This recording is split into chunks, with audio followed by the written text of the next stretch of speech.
केदार घाटी में कुदरत के कहर के शिकार हुए 33 लोगों का अंतिम संस्कार कर दिया गया, लेकिन इस पर योग गुरु रामदेव सवाल उठा रहे हैं। उनका कहना है कि जिस सम्मान और विधि विधान के साथ ये होना चाहिए था, ऐसा नहीं हो रहा है, ये गलत है।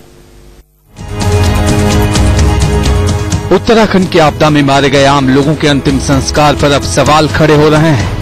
राज्य सरकार का दावा है कि केदार घाटी में हुए 33 लोगों के अंतिम संस्कार को पूरे विधि विधान के साथ पूरा किया गया।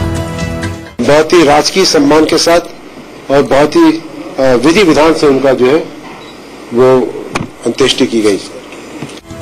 लेकिन इन तस्वीरों को देखिए, सीएम कह रहे हैं कि केदार घाटी में हुए अंतिम संस्कार के दौरान धार्मिक परंपरा का पूरी तरह से पालन किया गया।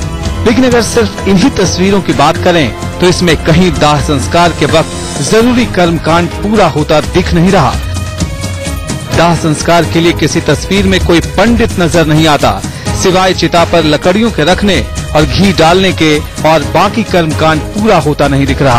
अब बाबा रामदेव ने इस तरह से शवों के सामूहिक दाह संस्कार पर सवाल खड़े किए हैं। हमारे यहाँ पर शव को शिव की तरह माना जाता है, लेकिन उसकी पवित्रता का ख्याल न रख करके शवों को वहां कचरे की तरफ फूंका जा रहा है। ये मैं समझता हूं कि श्रद्धालुओं की श्रद्धा का, हमारे धर्म और आस्था का एक तरह से अनादर है, अपमान है। बाबा रामदेव इस आपदा में मारे गए आम लोगों का अंतिम संस्कार पूरे सम्मान के साथ किए जाने की मांग कर रहे हैं। सैनिक हमारे सम्मान के हकदार, उनको मिलना ही चाहिए, लेकिन श्रद्धालुओं को भी सम्मान का हक है, वो उनको नहीं मिल पा रहा है।